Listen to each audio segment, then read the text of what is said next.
불과 150년 전까지만 해도 일본인들에게도 거의 미지의 땅이었던 북해도, 이 거대한 땅이 어떻게 일본 땅이 되었는지, 일본은 왜 이곳을 개발하려고 했는지, 또 개척을 위해 얼마나 엄청난 노력을 했는지에 대해 알려드리겠습니다. 원래 에조치라고 불렸던 이 땅에는 아이누족이라는 독자적인 문화를 가진 사람들이 살고 있었어요. 아이누족은 일본 본토와는 다른 언어, 전통, 생활 방식을 가지고 있었으며 자연을 숭배하고 사냥과 채집 중심으로 살아가던 사람들이었습니다. 일본 에도막부 시절에도 이 땅은 별 관심이 없었고 그냥 멀고 추운 땅 그것 이상도 이하도 아니었습니다. 그런데 분위기가 완전히 달라진 건 바로 1850년대 검은배 사건이 발생합니다. 미국의 페리 제독이 흑선을 끌고 일본에 와서 문을 열라고 위협한 일입니다. 이 사건을 계기로 일본은 서양 열강의 위협을 실감하게 되었습니다. 특히 러시아가 사할린 쿠릴 열도를 노리며 점점 일본 쪽으로 다가오고 있었습니다. 그러자 일본 정부는 북해도를 지키기 위해 본격적인 개발과 정복이 시작된 것입니다. 1869년 메이지 정부는 드디어 에조치를 북해도로 공식 개명하고 이곳을 일본 영토로 편입합니다. 이게 북해도가 일본 땅이 된 출발점이에요. 단순한 명칭 변경이 아니라 군사, 경제, 문화적으로 완전히 장악하겠다는 의지를 담고 있었습니다.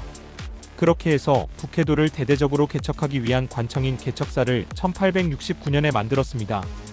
이 조직은 북해도 개발, 방위, 행정을 전담하는 엄청난 프로젝트였습니다. 개척사의 첫 수장으로 임명된 인물이 구로다 기요타카라는 사람이에요. 이 사람이 아주 머리가 좋았던 게 우리 일본에는 아직 없는 기술이 많아. 미국에 가서 먼저 배워야 해. 하고 미국으로 가서 농업, 축산, 철도, 도시 설계까지 죄다 조사해 옵니다. 그걸 기반으로 북해도 개발의 마스터 플랜을 짜게 됩니다. 특히 미국 농무성 장관 출신인 호레이스 케프론을 일본으로 초청해요. 그는 북해도의 기후와 지형을 조사하고는 이렇게 말합니다.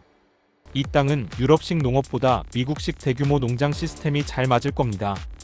그 말대로 북해도는 곧 일본 내에서 가장 미국적인 땅이 되었습니다. 그리고 여기서 등장하는 게 바로 둔전병 제도입니다. 말하자면 농민이면서 군인 역할을 하는 제도를 말합니다. 일본 각지에서 모집된 젊은 남성들이 가족을 데리고 북해도로 이주해서 농사를 짓는 동시에 러시아 침략에 대비해 군사훈련을 받습니다. 아침에는 밥 갈고 저녁에는 총기 훈련을 하는 군인들이 된 것입니다. 이러한 둔전병들이 추축이 되고 많은 이주민들에 의해 북해도 개발을 가속되어집니다. 그렇게 해서 하나 둘 도시가 만들어져 갔습니다. 그렇게 해서 만들어진 도시 중 북해도를 대표하는 곳이 삿포로입니다. 삿포로는 사실 원래 늪지였어요. 벌판, 습지, 나무만 가득하던 곳. 아무것도 없던 그곳을 일본 정부는 북해도의 정치, 행정 중심지로 만들기로 합니다. 도시 설계는 미국식으로 바둑판처럼 반듯한 모습으로 만들어 지금도 삿포로 시내 가보면 도로들이 깔끔하게 정렬되어 있어서 운전하기 아주 좋은 곳 중 하나입니다.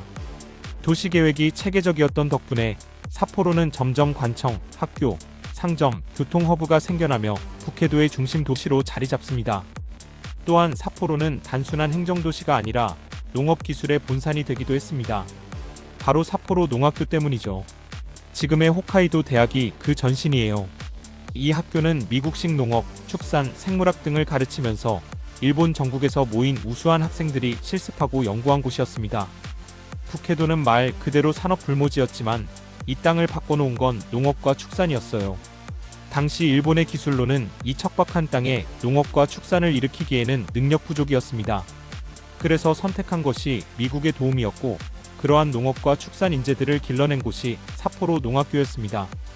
농학교를 통해 많은 인재들이 배출되고 일본 정부와 미국의 전문가들의 주도하에 북해도 농업은 엄청난 발전을 하게 됩니다. 정부는 기계화 농업을 추진했습니다. 미국에서 수입한 쟁기, 트랙터, 탈곡기 등을 이용해서 대규모 개간 작업을 진행했어요. 단순히 땅을 파는 게 아니라 체계적으로 농업 인프라를 만든 겁니다. 도로, 창고, 수로까지 다 철저한 설계의 기반으로 만들어지게 됩니다. 그러나 개척 당시의 쌀 농사는 거의 불가능했어요. 너무 춥고 일조량도 부족했기 때문이었습니다. 대신 선택된 작물은 메밀, 감자, 옥수수, 밀, 사탕무였습니다. 특히 사탕무는 정말 혁신적이었어요. 왜냐면 설탕을 일본 자체 생산으로 바꿔주는 존재였거든요. 당시 설탕은 대부분 수입에 의존했는데 북해도의 사탕무 덕분에 일본 국내에서 설탕을 자급자족할 수 있게 해준 전략 작물이었어요. 하지만 이 작물들을 키우기 위해선 단순한 씨앗 뿌리기가 아니라 철저한 농업 기술이 필요했던 것입니다. 그래서 미국식 기계 농업에 도입이 된 것입니다. 북해도의 개가는 단순히 나무를 베고 밭을 만든 수준이 아니었어요. 일본 정부는 미국으로부터 멀티블레이드 쟁기, 기계식 씨앗 파종기, 기계식 탈곡기, 그리고 증기기관 트랙터까지 수입했어요. 당시 일본 본토는 대부분 수작업이었던 시절인데 북해도에서는 이 기계들을 활용해 미국 중서부식의 대규모 농장을 만든 겁니다. 또한 대규모의 토양 개량과 수로 설계를 하게 됩니다. 추운 지역에서는 단순히 씨를 뿌려도 자라지 않아요. 그래서 사포로 농학교를 중심으로 토양 pH 조절, 질소 인산 비료의 혼합비 실험, 피복 재배 방식 같은 고급 농법이 연구되고 실전 적용되었어요. 더불어 동결 방지를 위해 지하수로를 활용한 배수 시스템, 융설수를 저장해 여름 농수로 쓰는 방식도 개발됐어요. 이러한 선진적인 기술과 사람들의 노력으로 북해도의 농작물 생산량은 현재 어마어마하게 늘어나 있습니다. 예전의 척박한 땅이 지금은 일본의 미래 식량기지로 탈바꿈해 있습니다. 자, 북해도의 개척 과정은 다음 편에서 계속되겠습니다. 감사합니다.